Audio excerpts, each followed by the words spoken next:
मैं आपका दोस्त from the YouTube channel review of experiences लेकर आया हूँ मूवी रिव्यू नेम्ड रिडक्स। जैसे कि मैंने अपने पिछले मूवी रिव्यू में कहा था, जो मेरा विसल जो 2026 की हॉरर मूवी थी, उस वीडियो के अंत में ही मैंने कहा था कि मैं इस मूवी का रिव्यू करूँगा। एंड मैंने उसी वीडियो में ये भी कहा था कि this movie is a hidden gem, an exceptionally made movie, very short movie, छोटी सी मूवी है, इतनी बड़ी भी नहीं है, and a deeply satisfying movie.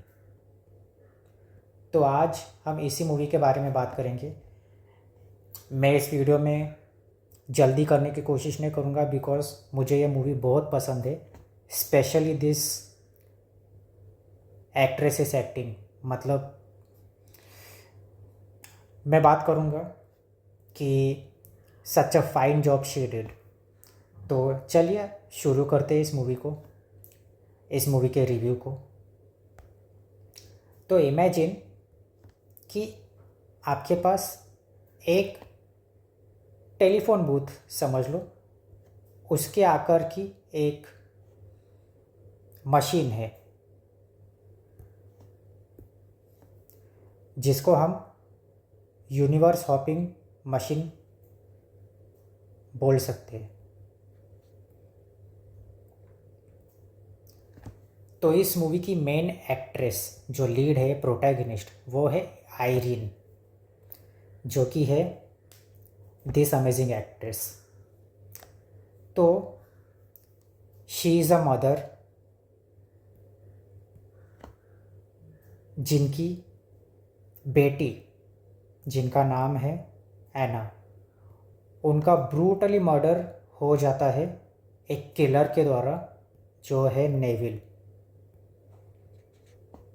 And the Irene is so shattered by the death of her daughter Anna that she goes on a revenge spree। और उसके पास ये मशीन होती है यूनिवर्स हॉपिंग। अब इस मशीन से वो हर एक पैरेलल यूनिवर्स में जाती है और हर एक यूनिवर्स के नेविल को या फिर उसके वेरिएंट को ढूंढ ढूंढ के ख़त्म करती है। तो यही है इस मूवी की कहानी। A mother dead set on revenging the murder of her daughter Anna goes to multiple parallel universes and to kill the murderer of her daughter. So यही है इस मूवी की कहानी। अब इसको हम थोड़ा डिटेल में समझेंगे कि इस मूवी को क्या खास बनाता है और क्या जो कुछ पॉइंट्स है जो आपको थोड़ी खटकेगी इस मूवी की। तो मैं सीधा शुरू करता हूँ। अब मूवी के स्टार्टिंग में, वैसे जैसे कि मेरा पहले से ही स्टाइल है, मैंने विसल के टाइम पे भी यही किया था, नो स्पॉयलर्स। और इस मूवी के बारे में तो मैं आपको बिल्कुल स्पॉयलर्स देना अवॉइड ही करूँगा बिकॉज आई वांट कि आप इस मूवी को फुल्ली इंजॉय कर पाओ because this movie is amazing. अब मूवी के स्टार्टिंग में ही हमको आयरीन, जो कि प्ले किया है मिकाएला मैकमैनस नाम की एक्ट्रेस ने,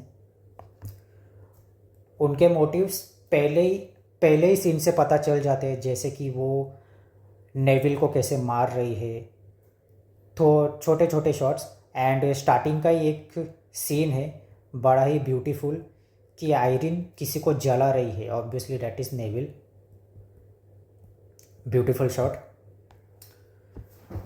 तो इस मूवी के स्टार्टिंग में ही हमको मालूम पड़ जाता है कि इस मूवी का बेसिक थीम क्या है। ये मूवी ज़्यादा टाइम नहीं लेती अपने मोटिव्स को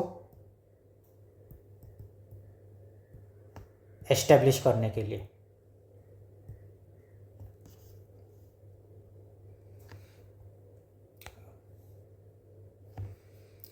अब इस मूवी की सबसे ख़ास बात अगर मैं आपको बताऊँ तो भले ही ये जो कॉन्सेप्ट है पैरेलल यूनिवर्सेस,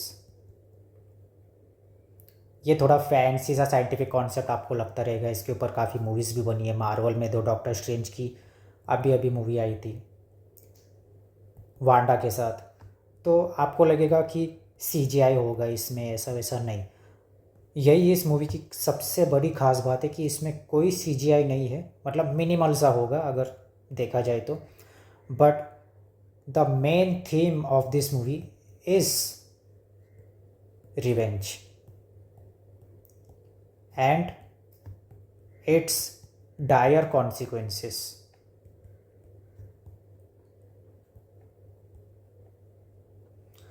वो एक कहावत है ना जो शायद कॉन्फ्यूशस ने कही है कि अगर आप रिवेंज के पाथ पे जा रहे हो तो दो कब्र खोदना, dig two graves, one for your enemy, one for yourself. And इस कोट को जिस तरीके से दर्शाया गया है specially by the actress, specially by the character Irene, will really make you admire the work that this actress has done. अगर आप एक्सपेक्ट कर रहे हो कि आपको इसमें चीप सा सीजीआई मिलेगा या सीजीआई की बिरयानी खिचड़ी मिलेगी तो आप you will be disappointed. What this movie will give you is pure raw vengeance. वैसे कोरियन मूवीज़ जितना प्योर रॉ वेंजेंस नहीं, but a mellowed down version of it.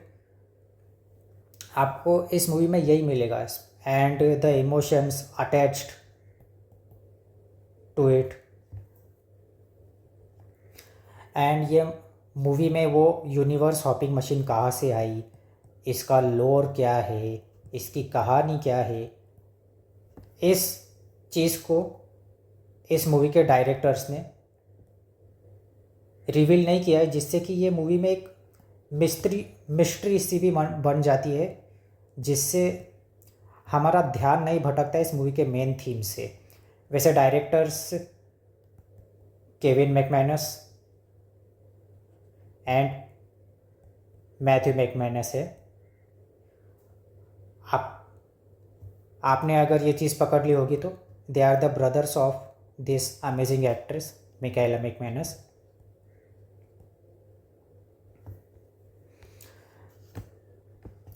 अब इस मूवी में आयरिन, जो कि अपने बेटी के मर्डर के बदले के लिए हर एक यूनिवर्स में जाके नेविल को ख़त्म करती है। तो इस मूवी में आपको स्टार्टिंग में ये दिखाया जाएगा एंड कैसे पैरेलल यूनिवर्स में, जैसे कि अगर एक टाइमलाइन है, अगर एक चीज़ यहाँ हैपन हो रही है तो वही चीज़ दूसरे यूनिवर्स में भी हैपन होगी, बस थोड़े से एनवायरनमेंट के चेंजेस के साथ। ये इस मूवी में एक छोटी छोटी बातें दिखाई गई है, जैसे कि एक मग हो गया जहाँ पे आयरिन एक डाइनर या एक डाइनर में जो आयरिन जाती रहती है वहाँ पे एक मग हो गया, जहाँ पे नेविल काम करता है वहाँ के मग का कलर अलग हो गया, या फिर कोई पेट्रोल पंप हो गया वहाँ पे अगर भीड़ थी तो दूसरे यूनिवर्स में वहाँ वो खाली होगा। तो ये छोटी छोटी चीज़ें इस मूवी में बताई गई है। अब इस मूवी की सबसे ख़ास बात यह है कि मैं वैसे स्पॉयलर्स नहीं दूंगा और ये स्पॉयलर है भी नहीं, बट आयरिन इतनी बार नेविल को मार चुकी होती है कि उसके अंदर की ह्यूमैनिटी एक प्रकार से ख़त्म हो जाती है। और ये आयरिन खुद एक कैरेक्टर को बताती है जो होती है मिया, जो कि उसे मिलती है नेविल के ही घर में, जब आयरिन इसको मारने जाती है। टर्न्स आउट कि नेविल इज़ अ प्रेडेटर जो कि लड़कियों को पकड़ पकड़ के मारता है, and Mia was one of your victims, जिसको वो मारने ही वाला होता है, बट आयरिन उसे बचा लेती है। अब जो मिया का कैरेक्टर है, ये मिया का सेकेंडरी कैरेक्टर है। वैसे ये मूवी ज़्यादातर रिवॉल्व तो आयरिन के इर्द गिर्द ही होती है, और मिया इसमें एक सेकेंडरी कैरेक्टर आप बोल सकते हो, एक सपोर्टिंग कैरेक्टर। तो जैसे कि आयरिन की एक बेटी मर जाती है, शी डाइज, एंड मिया को वो बचा लेती है। तो ओवर टाइम इन दोनों के बीच में एक काइंड ऑफ रिलेशन बनना चालू हो जाता है, और आयरिन इसकी केयर भी करने लग जाती है। अब इस मूवी का एक रियल हार्ट ब्रेक, जो कि काफ़ी मतलब आपको थोड़ा इमोशनल कर सकता है, वो ये है कि बेसिकली आयरिन वैसे she is dead set on revenge, but वो इस उम्मीद से हंड्रेड्स ऑफ टाइम जो नेविल के पीछे पड़ती है उसे मारने के लिए। Is it just revenge?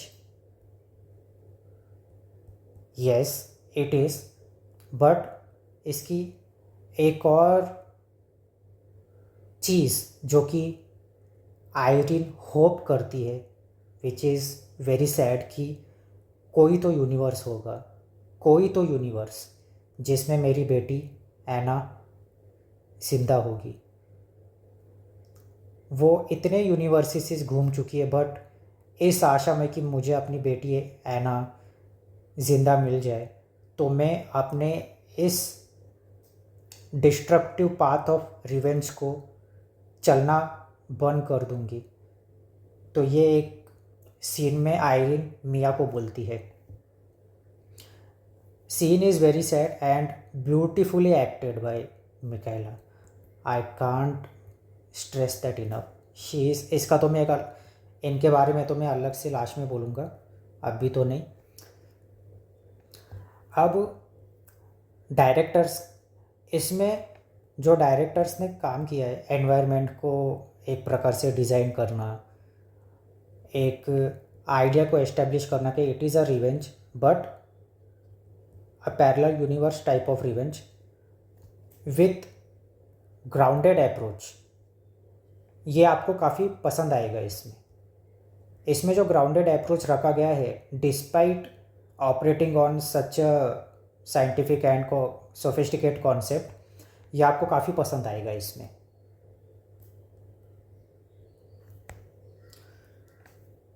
And this is a very short movie, ज़्यादा लंबी नहीं है ये movie, just 109 minutes long.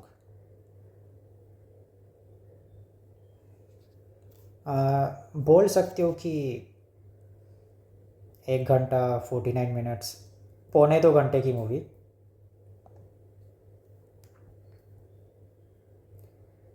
Movie ज़्यादा ड्रैग तो नहीं करती, बट कुछ कुछ जगहों पे ये मूवी थोड़ी स्लो लगती है, and that is only because of this character Mia, जिसको आयरिन बचाती है। And let me tell you, मैं इस मूवी की रेटिंग तो दूंगा, अगर मैंने वो तो आपको पता चलेगा ही कि मैं इस मूवी को क्या रेटिंग देता हूँ।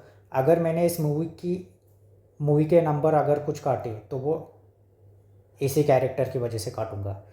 जैसे मिया का कैरेक्टर एक एक्ट्रेस है, स्टेला मार्कस नाम की, उनका पहला ही रोल था ये, तो इन्होंने प्ले किया है, but this is a very annoying character. इस कैरेक्टर ने मुझे बहुत अनॉय किया इस मूवी में। मुझे लगा कि ये अगर कैरेक्टर नहीं भी होता इस मूवी में, इतना अनोइंग नहीं होता या नहीं भी होता, तो इतना शायद फ़र्क नहीं पड़ता इस मूवी पे। बट अभी डायरेक्टर ने क्या सोच के डाला है वो वही जाने। But this character I found it very annoying. ये आपको काफ़ी बार लगेगा कि ये रोड़ा बन रही है आयरिन के रास्ते में। But well, no spoilers, but she also becomes the reason कि आयरिन में एक इच्छा जग जाती है कि आई शुड स्टॉप। वैसे वो स्टॉप आखिर होती क्यों है, उसका तो प्राइमरी कारण बहुत ही मतलब प्रोफाउंड था मेरे दृष्टि में। तो यू विल नो कि मैं किस के बारे में बात कर रहा हूँ जब आप ये मूवी देखेंगे। वैसे अगर मैं इस मूवी के प्रोज और कॉन्स की बात करूँ तो मूवी काफ़ी क्राउडेड है, बट यही चीज़ इसकी एक नेगेटिव पॉइंट भी बन जाता है। बिकॉज अगर कोई साइंटिफिक प्यूरिस्ट है तो the lack of information about the machine will definitely disappointed. But I would say कि take it as a very take it as a revenge movie, not a sci-fi movie. Sci-fi का तो सिर्फ concept है इसमें, but ज़्यादा explore नहीं किया गया। तो आई वुड से अगर आप इसको just as a revenge movie लेते हो तो ये पॉइंट आपको इतना ज़्यादा तंग नहीं करेगा। कॉन्स की अगर मैं बात करूँ तो मिया का कैरेक्टर काफ़ी अनोइंग लगा। मैं इस कैरेक्टर से बिल्कुल भी जुड़ नहीं पाया। अब और सब the direction is amazing. Direction काफ़ी क्रिस्प है इसका, काफ़ी शार्प है। सिनेमाटोग्राफी कुछ जगहों पे काफ़ी ब्यूटीफुल है। खासकर अगर आप इसका पहला सीन देखोगे, इस मूवी का पहला ही सीन जहाँ पे आयरिन जला रही है नेविल को, that scene is very quite beautiful, you could say grimly beautiful, very hauntingly beautiful। And यही कैमरा वर्क थोड़े थोड़े बीच में भी आते हैं। वैसे मूवी ओवरऑल, वैसे आई थिंक कि डायरेक्टर्स ने इस मूवी को बनाया ही इंटेंशनली एज आप बोल सकते हो कि नॉट बीइंग टू फ्लैशी, क्योंकि शायद उनको काफ़ी रॉ रखना था इस मूवी को। तो सिनेमाटोग्राफी आपको कई जगह पे अच्छी दिखेगी, हर जगह पे नहीं। Because I think it was a deliberate approach by the directors to not do it flashy and just keep it simple and raw. And इस मूवी का सबसे बड़ा pro that is Michaela McManus. I know कि आपको थोड़ा पकने जैसा हो रहा रहेगा, क्योंकि मैंने इनका नाम काफ़ी ले चुका हूँ मैं इनका नाम इस वीडियो में already. But I can't stress that enough. The she plays Irene, जैसे कि मैंने बोला, walking the destructive path of revenge. And revenge is never good, it eats you from inside. आपके विवेक को खा लेता है ये, एक दीमक की तरह खाते ही खाते रहता है, आपको अंदर से खोखला बना देता है। And the way Irene has portrayed this very feeling of exhausted, dead from within, having dead eyes, just doing one thing over and over and over again, killing the murderer of her daughter like a muscle memory, over and over again, is just beautiful. मैंने जैसे कि पिछले ही अपने movie review में बोला था, the actresses are amazing in showing the intense grief and trauma, and Michaela McManus is no different from this acting masterclass. She portrays it amazingly well. वैसे ये है वो amazing actress Irene. Just look at her expressions. ये वैसे dinar, इस scene में ये dinar में बैठी होती है, exhausted from killing Neville over and over again. ये वैसे इस सीन में, नो स्पॉयलर्स, बट दो लड़कियों को देखती है और उन लड़कियों में इसको अपनी डॉटर एना की झलक दिखती है. And look at how she emotes her long lost love for her daughter who was brutally murdered. I mean, amazing acting by this actress Michaela McManus. I can't stress that enough. इस movie में आप इनके ऐसे ही expressions देखोगे कि ये कितना थक चुकी है, कितना एग्जॉस्ट हो चुकी है अपने इस बदले से. She can't stop. She can't stop even if she wants to. She can't stop. और a actress ये कितना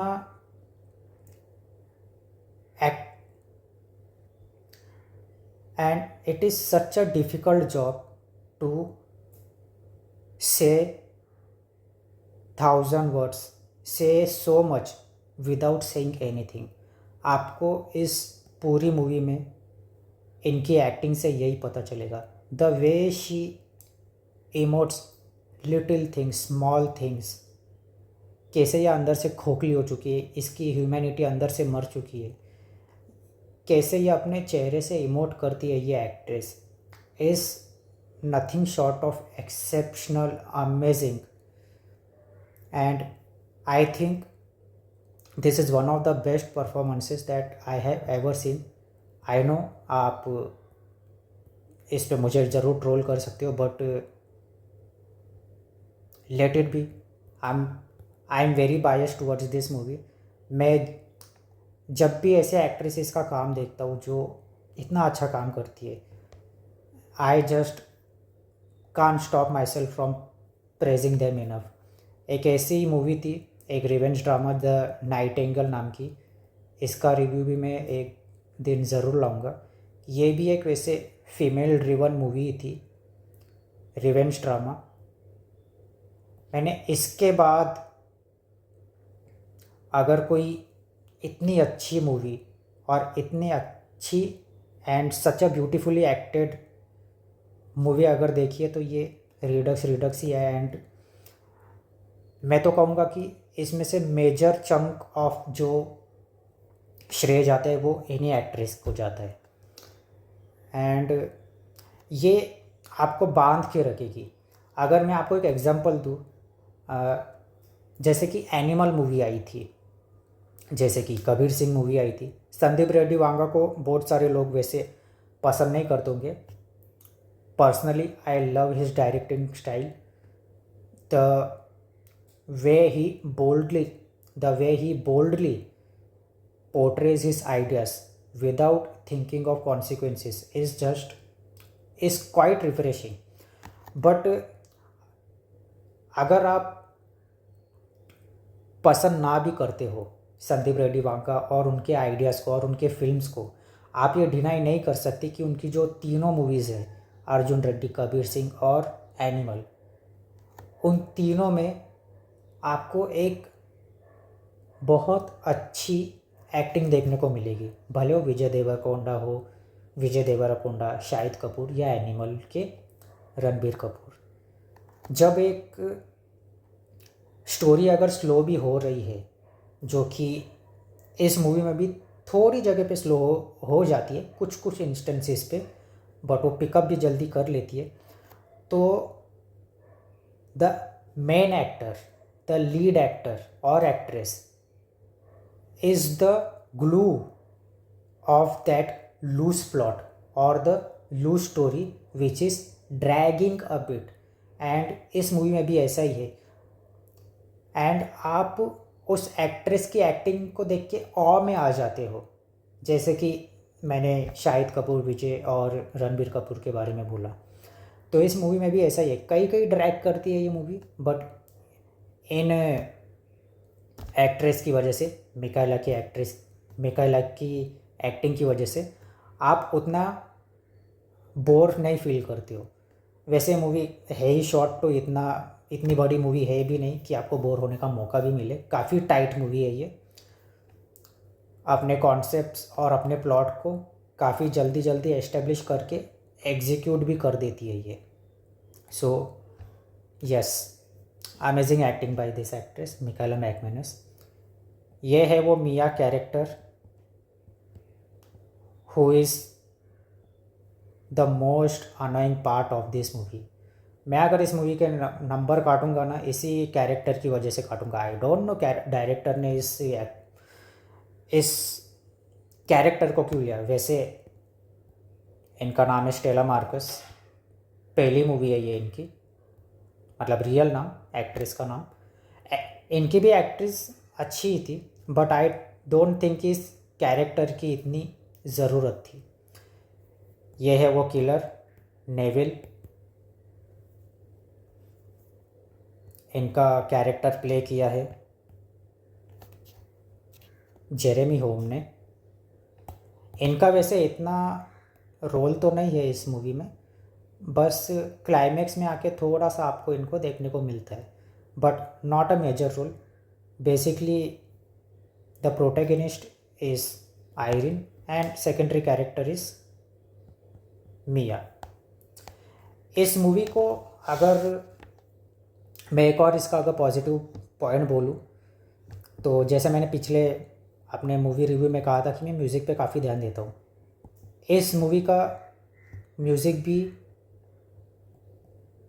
was amazing. The composer was Paul Koch. वैसे अगर आपको रिडक्स की साउंड ट्रैक चाहिए तो शायद ये स्पॉटिफाई पे अवेलेबल है, आप ज़रूर चेकआउट करना है इसको। अमेजिंग वर्क बाय पॉल कॉच, आपको बांध के रखती है। इन इनके म्यूज़िक की जो मेलोडीज़ वैसे इनका जो काम है इस रिडक्स मूवी पे, it is very amazing, quite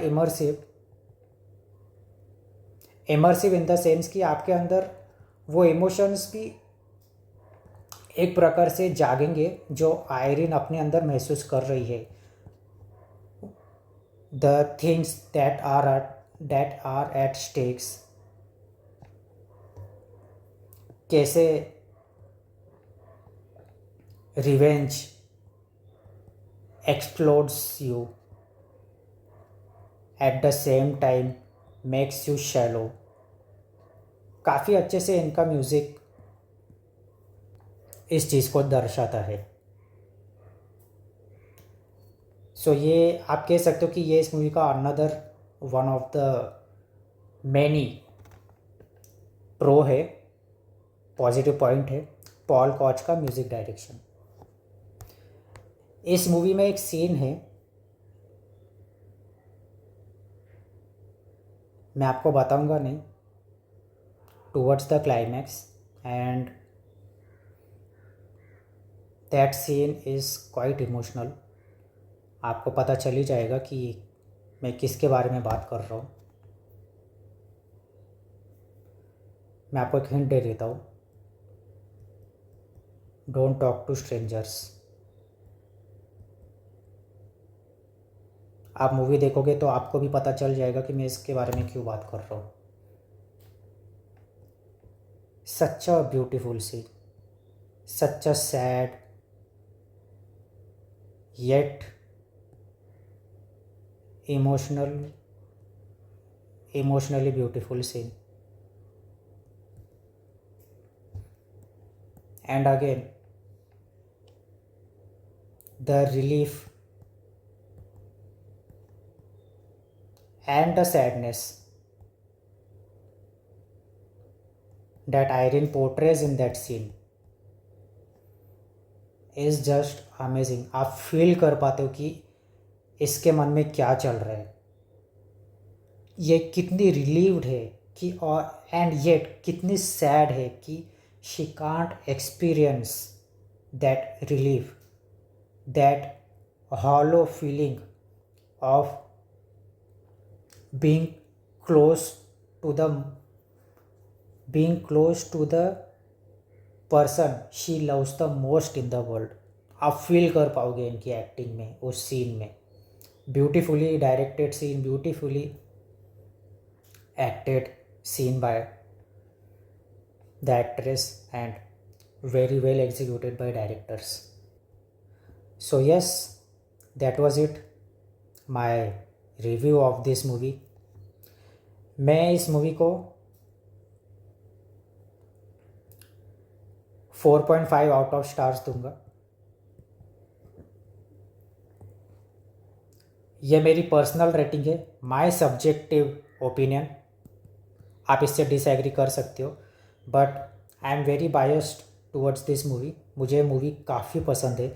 ये 0.5 तो मैंने इसलिए काटे क्योंकि मिया के कैरेक्टर की वजह से, काफ़ी अनोइंग कैरेक्टर था. बाकी इस मूवी ने मुझे बहुत अच्छा एक्सपीरियंस दिया एंड बहुत प्रोफाउंड सा एक्सपीरियंस दिया, जो मैंने नाइट एंजल के बाद ऐसा एक्सपीरियंस किया था. Amazing movie. एंड यस, आप इस मूवी के बारे में क्या सोचते हो, आप ज़रूर मुझे बताना. आपको कैसी लगी, आप मेरे किस पॉइंट से एग्री करते हो या नहीं करते हो, या आपको लगता है कि मैंने इस मूवी को ज़्यादा ही रेटिंग दी है. मैं ये नहीं कह रहा कि ये मूवी एक मास्टरपीस है. No, it is far from a masterpiece, but as I said, I am no expert. I am just an ordinary guy like you. तो ये मुझे पर्सनली कैसे लगी उसके हिसाब से मैं बता रहा हूँ कि 4.5 है. बट आप ज़रूर बताना कि आपको कैसी लगी, आप इसको कितने स्टार्स दोगे. And do let me know कि मेरा जो असेसमेंट है एक्ट्रेस के बारे में और डायरेक्टर्स के बारे में, आप उससे एग्री करते हो या नहीं करते हो. एंड यस,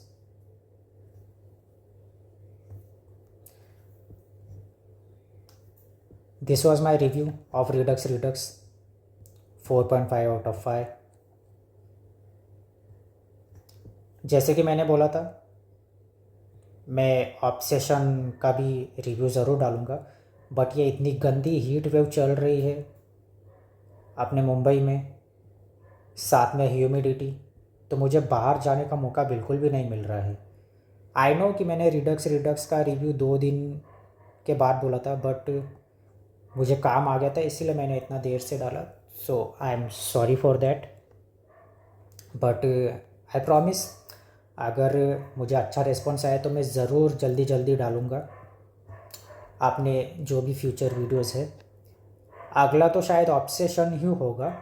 एंड मैं सोच रहा हूँ, वैसे मुझे ऑब्सेशन देखने थाने ही जाना पड़ेगा, विवियना मॉल. I think